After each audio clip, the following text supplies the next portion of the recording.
Hello friends, இது என்ன video பார்த்தீங்கன்னா குடல் குழம்பு ரெசிபி தான் பார்க்க போகிறோம். அதுக்கு தேவையானது தேங்காவை கட் பண்ணி எடுத்துக்கலாம். அது கூட ஒரு ஸ்பூன் ஜீரகம், ஒரு ஸ்பூன் மிளகு, ஒரு ஸ்பூன் பெருஞ்சீரகம், அப்புறம் கொஞ்சமாக கறி மசாலா பட்டை, அப்புறம் 2 இலை, அப்புறம் ஒரு டம்ளரில் ஊற வச்ச கசகசாவை எடுத்து ஃபில்ட்ரு பண்ணி சேர்த்துக்கலாம். கூடவே இஞ்சி பூண்டு பேஸ்ட்டு கொஞ்சமாக, 10 பல் சின்ன வெங்காயம் சேர்த்து மிக்ஸி ஜாரில் அரைச்சிக்கலாம். நெக்ஸ்ட்டு ஸ்டவ் ஆன் பண்ணி சட்டி வச்சு அதில் எண்ணெய் சேர்த்துக்கலாம்.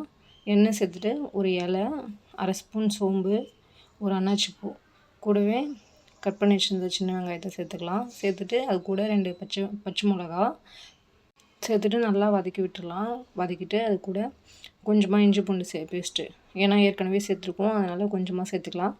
சேர்த்து நல்லா அதையும் வதக்கி விட்டுடலாம். வதக்கி விட்டுட்டு கூடவே கருவேப்பிலை சேர்த்துக்கலாம். சேர்த்து அதையும் வதக்கிட்டு கட் பண்ணி வச்சுருந்த தக்காளியும் சேர்த்துக்கிறேன். சேர்த்து நல்லா வதக்கி விட்டுடலாம். நல்லா வதங்கட்டும் கொஞ்சம் நேரம். அதுக்கப்புறம் அரைச்சி வச்சோம் இல்லையா பேஸ்ட்டு, அதை நல்லா சேர்த்துட்டு நல்லா மிக்ஸ் பண்ணி விட்டுருங்க. குட்டி குட்டி பீசஸாக கட் பண்ணி வச்சுருந்தோம்ல போட்டி, அதையும் சேர்த்துக்கலாம். சேர்த்து நல்லா மிக்ஸ் பண்ணி விட்டுறலாம். அது கூட 1.5 ஸ்பூன் மஞ்சள் தூள், 1 ஸ்பூன் கரம் மசாலா, 1 ஸ்பூன் மல்லித்தூள், 2 ஸ்பூன் குழம்பு மிளகாய் தூள், அப்புறம் 1 ஸ்பூன் தனி மிளகாய் தூள் சேர்த்து எங்கள் அம்மா மேலெலாம் கூட்டிட்டாங்க சார். அதுக்கப்புறம் தேவையான அளவு சால்ட்டு சேர்த்து நல்லா மிக்ஸ் பண்ணி விட்டுறலாம்.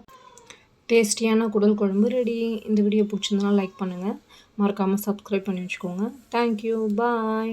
நெக்ஸ்ட் வீடியோவில் பார்க்கலாம்.